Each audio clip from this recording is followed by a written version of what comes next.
Ainda para te ajudar a preencher lá aquela planilha de produção do curso, eu vou deixar aqui alguns documentos que são importantes também para a gente conhecer, para poder criar lá a estrutura e planejar.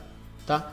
Por exemplo, o documento de formato EAD da faculdade, esse é um formato que eu criei aí para a gente poder fazer o curso, mas cada faculdade tem o seu. Então é importante que esse formato fique contemplado dentro desse plano de disciplina que você está desenvolvendo. Porque senão, se ficar desconectado, você vai acabar tendo mais dificuldade na hora de fazer esse material no AVA. Tá certo? Então, abre aí, baixa esse documento, abre ele, dá uma olhada, que ele tem informações bem interessantes. Eu vou abrir aqui para vocês darem uma olhada.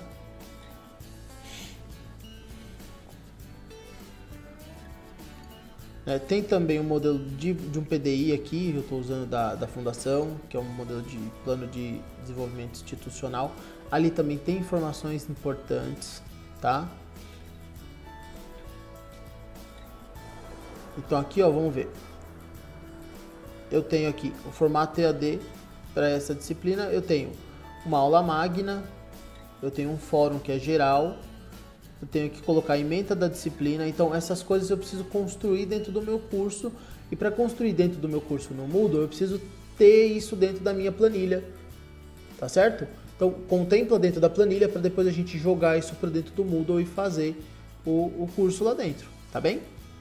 Então eu tenho aqui uma aula intermediária que é presencial, que é para as provas, tem uma aula intermediária aqui também para as provas e uma aula final, tá certo? Então quando eu entrar com a ambientação, aqui ó, eu tenho a apresentação da disciplina, material de apoio em PDF, os PowerPoints. Se você tem PowerPoint desse material, você pode colocar. Lembrando que se você vai colocar PowerPoint, é interessante narrar, colocar algum outro tipo de recurso, tá certo? Aí eu tenho as unidades elas têm modelos aqui, ó, tem uma apresentação para cada unidade, né? E aí pensando que uma disciplina ela vai ter no mínimo 4 unidades, então você vai precisar de 4 vezes essas partes aqui que a gente vai falar agora.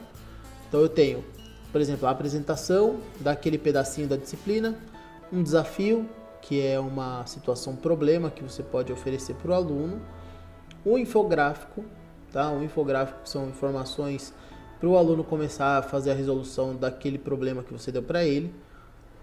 Um conteúdo de livro, então você pode colocar um link da biblioteca digital ou colocar material seu. Se eu tenho uma apostila, se eu tenho material que é propriedade minha, eu posso colocar ali nesse pedaço para o cara poder estudar, ler, participar, tá bem?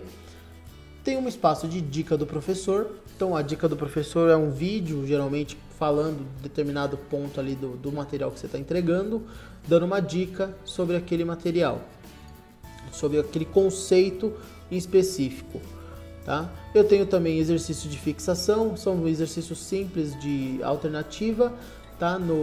Pode ser no padrão ENAD ou não, depende da instituição, geralmente sim, né? Você monta no padrão ENAD, e aí esse padrão ENAD, essas questões são poucas questões, só para fixar o entendimento do aluno em relação ao conteúdo que você está entregando dessa disciplina. Aí você tem um espaço que é na prática, onde ele vai fazer uma situação problema realmente, né? No nosso caso aqui a gente está produzindo o curso, né? É o na prática nosso. Tem o Saiba Mais, que são informações adicionais à nossa conversa aqui. Então eu tenho um texto, eu tenho um link, eu coloco como o adicional para fazer com que o aluno aprenda mais a respeito daquele assunto, tá bem? E por fim, as duas últimas coisas aqui, a gente tem o fórum. O fórum é um espaço assíncrono, um espaço que não é ao vivo, não é no mesmo momento, mas que precisa de uma mediação de conversa ali dentro. E aí é o papel importante do tutor, que vai fazer essa mediação, tá certo? Vai fazer essa conversa, esse diálogo entre os alunos, o professor e o conteúdo em si, para que ele aprenda a essência do conteúdo. Então o tutor é importante nesse momento para fazer toda essa mediação, essa base de informação para o aluno poder aprender e aprender corretamente, tá ok? Também verificar se de repente não tem uma duplicidade de texto lá no fórum, se não há texto copiado da internet, que isso geralmente é comum, né, do aluno fazer. Depois ele entende que ele precisa raciocinar, e aí ele vai começar a procurar escrever melhor ali as palavras e a entender melhor como funciona a coisa. Mas é importante que o tutor esteja atento justamente para que não ocorra nenhum desses problemas, tá ok? Depois a gente tem aí as referências, né, que eu coloco no final, lá no começo e no final do material, justamente para o aluno que quiser, quero aprender um pouco mais sobre esse determinado autor, ou quero aprender mais sobre esse assunto, ele vai lá nas referências e pesquisa um pouco mais. Ele vai nas referências e pesquisa um pouco mais a respeito disso, beleza? Então você tem esse arquivo aqui, que é um arquivo de ajuda.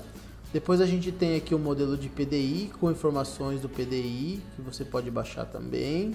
E um regulamento do NEAD, né? O regulamento do NEAD funciona como se fosse um regulamento para regulamentar esse formato EAD.